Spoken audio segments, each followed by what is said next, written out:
Yep, phys ed music, and this right here is Urban Politics Bite. Here's another bite for you. Biden let it be known that he was warming up to the prospect of blowing up the rules of the Senate with the nuclear option to raise the debt ceiling if need be.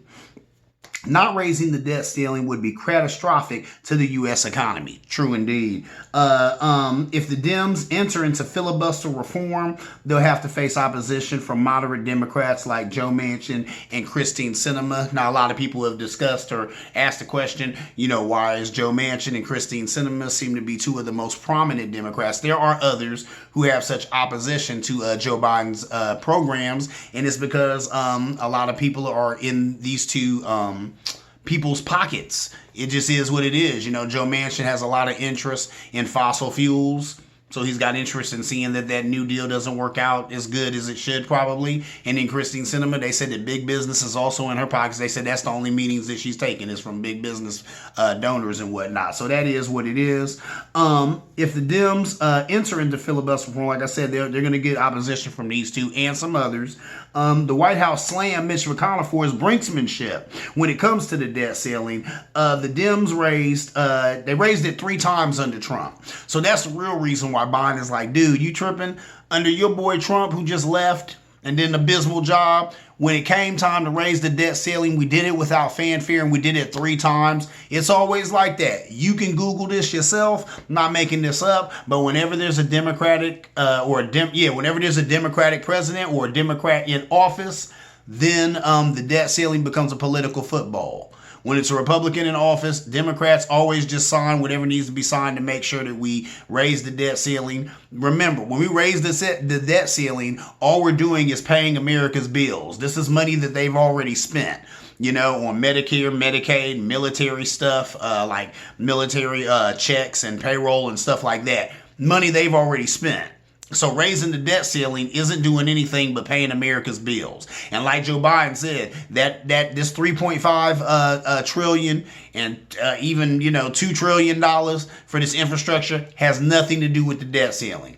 The debt ceiling, that money has already been spent. So Republicans that sit there and use it as a political football, that's egregious, that's pathetic. They need to get up off of it, but they do it every time a Democrat is in office. Because like I've always said on my show, and I'll say it here again, Republicans are horrible, but they're way better at the game of politics. When they got power, they use it.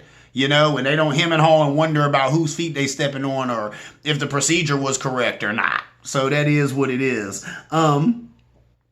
The Dems, they could do it under something called budget reconciliation, but they don't want to do that because that's time consuming. They said that's a lot of time on the floor, and who wants to get into that?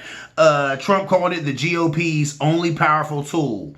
But basically they just made a deal to kick the can down the road until December 3rd, which is interesting. December 3rd. So that's the beginning of December, going into Christmas when people really need money, to have a great holiday with their friends and family or whatnot. We're going to have this debt ceiling fight on the 3rd, and then we'll see what happens. Because if they don't raise the debt ceiling, we'll end up not having the money to pay America's bills. Ergo, a lot of people aren't going to get paid, and we'll not have money for Christmas. Cancel Christmas. If they don't raise the debt ceiling, you can literally cancel Christmas. So that's ridiculous. That's pathetic. Let's hope that Congress gets it together. I don't like the fact that once again they kicked the can down the road to December 3rd. How pathetic is that? And that was even hard to do. They caught flack for that. Mitch McConnell, he caught big flack from his dude, Trump. I say that facetiously, his dude, Trump, you know what I'm saying? He caught flack from him for even raising the debt ceiling. Like I said it was the GOP's only powerful tool. Here's a guy who, when it came time, when he was president, the Democrats without fanfare raised the debt ceiling 3 times for him. And he gonna give Mitch McConnell crap for being an adult and not even raising the debt ceiling this time, but just prolonging it, just kicking the can down the road, giving them time to get their proverbial ish together and figure out what they're going to do for this country by December 3rd. So that TI is what a TI is.